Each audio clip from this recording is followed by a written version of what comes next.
lamang ay isang Filipino nurse ang naging laman ng mga balita sa London dahil sa ginawa nitong pananamantala sa kanyang mga pasyente na matatanda. Sinamantala niya ang mga karamdaman at kalagayan ng pag-iisip ng mga ito. Subalit ang masamang gawain ay hindi naging matagumpay dahil sa naaresto ito ng mga pulis. Ang kaso nito ni Kelvin Ramasta ay nag-iwan ng galit sa mga kababayan natin, lalo na sa mga nagtatrabaho bilang nurse sa ibang bansa.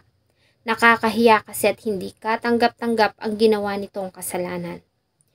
Bago ko po ipagpatuloy ang ating kwento, sa mga bago po sa channel ko at nais sa mga ganitong klase ng kwento ng krimen na nangyayari sa loob at labas ng ating bansa ay maaari pong pakipindot ang ating subscribe button at notification bell para ma-notify kayo pag may mga bago tayong upload na videos. Si Kelvin Ramasta, isang magaling na nurse na nagtapos sa Our Lady of Fatima University sa kursong Bachelor of Science in Nursing Health Services noong 2014. Pagka-graduate ay nagtrabaho ito bilang emergency room registered nurse sa Antipolo City. Kasabay nito ay nagtrabaho din ito bilang private duty nurse hanggang January 2020. Tulad ng iba, isa din si Kelvin sa mga naengganyo sa magandang opportunity para sa mga Filipino nurses sa ibang bansa.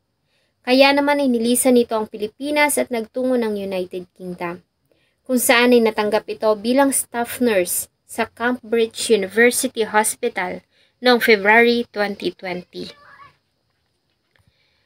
Makalipas ang ilang taong pagsisilbi, ay inaresto si Kelvin Ramasta ng mga pulis noong May 4, 2022. Ayon sa report, ay unang natuon ang atensyon ng mga pulis kay Kelvin nang makatanggap sila ng report mula sa bangko tungkol sa suspicious activity sa account nito. Ayon sa bangko, sa pagitan ng November 8, 2021 hanggang February 24, 2022, ay may tinatayang 102,000 pounds o humigit kumulang 7.6 million pesos at ito ay inilipat sa kanyang account sa halagang 1,000 pounds kada araw o humigit kumulang 75,000 pesos sa loob ng 3 buwan. Bagay na katakataka dahil sa ang halagang ito ay katumbas na ng 1 taon nitong sahod bilang isang nurse.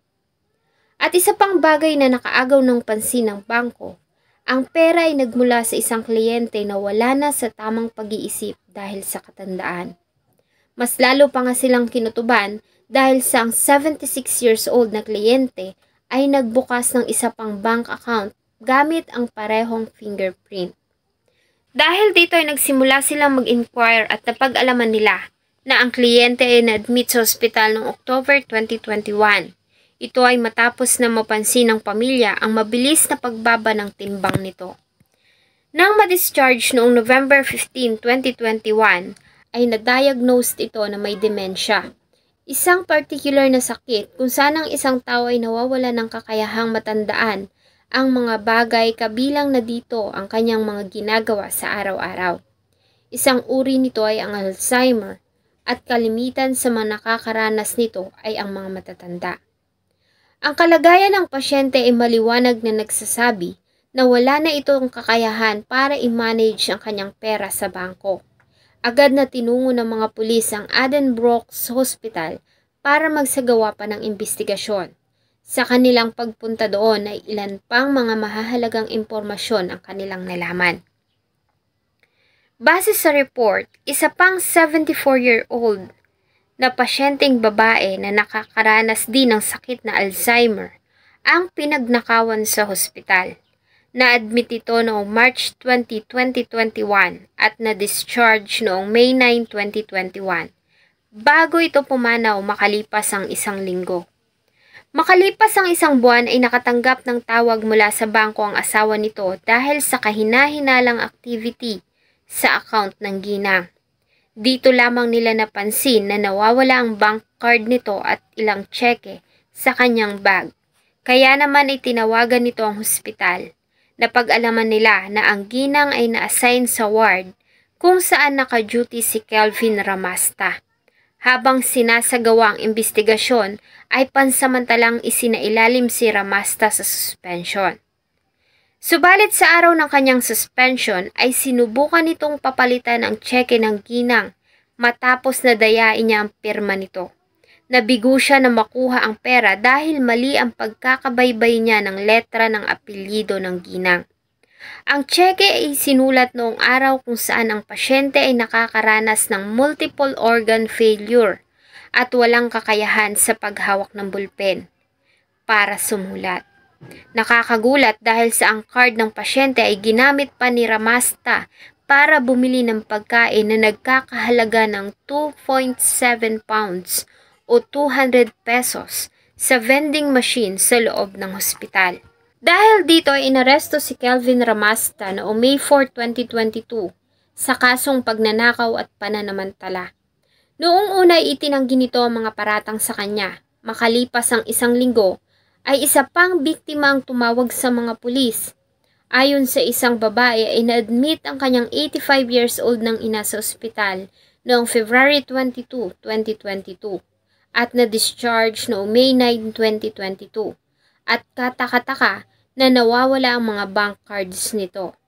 Nang i-check ang account nito sa bangko ay napansin nila na ang bank card ng ina ay ginamit ng 11 beses sa pagitan ng April 18 hanggang April 26, 2022.